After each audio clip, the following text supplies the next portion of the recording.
Hello everyone, welcome back to Genius Tutorials. So we are back with our new session for PGDBA 2021 series, and in this session we are going to take few questions based on permutation and combination. And before we going to start the session, you must subscribe to our YouTube channel if you have not subscribed it yet. And those students who want to join our PGDBA 2021 online course, they can check the details in description below.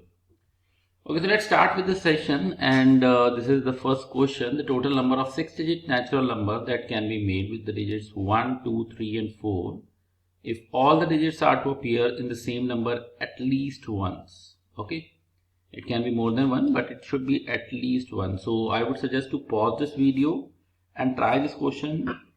Just give it a try, and then we can start with it. Okay. So basically, if you go through this question, we can say that there can be two types of number. One is of type this, in which a number, any of the digits 1, 2, 3 and 4, that will appear thrice.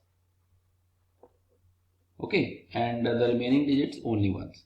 So that means it will be of type like this: 1, 2, 3, 4, 4, 4. This is a 6-digit number, but in this case we are taking 4 3 times, and the remaining digits 1, 2, 3, they will be appear only once. Okay, so that means the number which we are going to take 3 times, that can be selected in how many ways? It can be selected in 4C1 ways. Got it? And this arrangement, it can be done in how many ways? 6 factorial upon 3 factorial, because the particular digit is repeating 3 times. So we can say the total number of ways will be 4C1 into 6 factorial upon 3 factorial. Okay. This is the first case in which a particular digit is repeating 3 times, and if you solve this, you will get it as 480. Now we have another case, second case, in which any two of the digits 1, 2, 3, 4, they will appear twice, and the remaining two digits will appear only once. That means it will be of type like this: 1, 2, 3, 3, 4, 4. Okay, that means a particular digit that can be repeated 2 times. The number of ways of selection of two digits which appear twice, it will be 4C2. We can select it in 4C2 ways, and this arrangement can be done in how many ways? We have 6 digits, so 6 factorial by 2 factorial into 2 factorial. So we can say this into 4C2, this will give you the possible number of ways in which the second case can be done. And if you solve this, you will get it as 1080. Now just consider, is it possible that we can take 1, 1, 2, 2, 3, 3? That means 3 digit 2 times. No, this is not possible, because in this case you have to skip one digit, which is not possible because it is mentioned in the question that you have to consider all the digits at least one. So we can say only two cases are possible, this one and this one. So the total number of cases will be 480 plus 1080. So the final answer to this question is 1560. That means option A. So option A is correct answer to this question. I hope this is clear. Okay. Let's move on to our next question. Okay, so in this we have to find the number of possible outcomes in a throw of n ordinary dice in which at least one of the dice shows an odd number. And your options are 6 to the power n minus 1, 3 to the power n minus 1, 6 to the power n minus 3 to the power n, and none of these. Okay. So this is an important type, and what we can do in this, see, we know that when an ordinary dice throw, the total number of ways will be, it will be 6 to the power n, because if you throw a die only once, the total number of cases will be 6. In 2 dice, 6 into 6. In 3 dice, 6 into 6 into 6. So basically we can say in n throws, it will be 6 to the power n. Now the total number of ways to show only even number. How many even numbers are there? We have 3 even numbers, 2, 4 and 6. And we will calculate those cases in which we have only even numbers. So let us say that on n throws we get only even numbers. So that will be 3 into 3 into 3, so on up to n time. So we can say 3 to the power n cases are there in which we have only even numbers. Got it?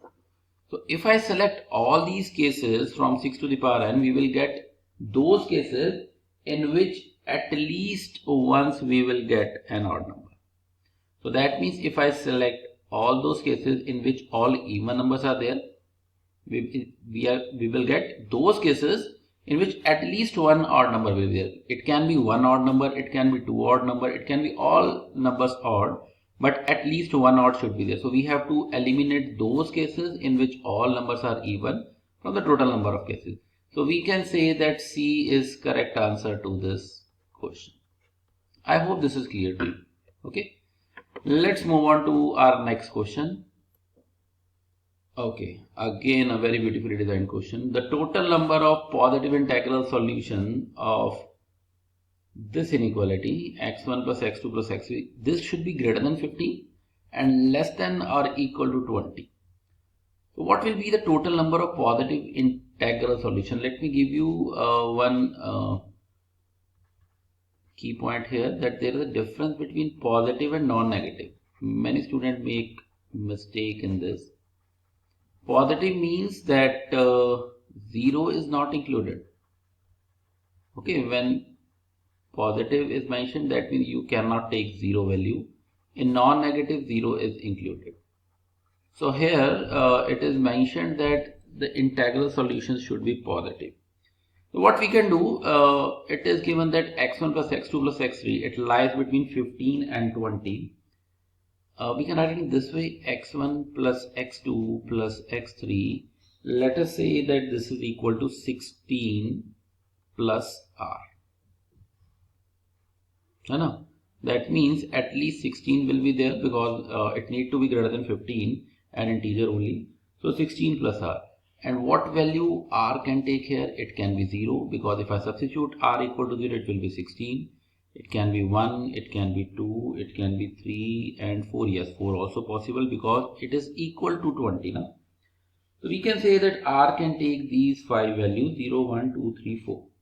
Now the total number of positive integral solution is given by n minus 1 cr minus 1. We know this. So you can use that formula here. It will be 16 plus r minus 1 c 3 minus 1. So it will be 15 plus r c 2. This will be the possible number of outcome, possible number of positive integral solution for this equation. But now we have to take all those cases for r equal to 0, 1, 2, 3, 4. So let us add all these cases. If I substitute r is equal to 0, what will be your answer? It will be 15c2, then 16c2, then 17c2, then 18c2 and 19c2. Yes. So if you add all these, you will get your answer as 685. So this should be your final answer for this question. Option A. Option A is correct answer to this question. So this way you can solve, and this is very important type for your exam, positive integral solution or non-negative integral solution. So this way you can solve these type of questions. Okay. So I hope you enjoyed the session, and if you have any doubt, any queries related to our session, you can just give your feedbacks in comment section below, and we will come up with more such session in coming days. Okay. Thank you.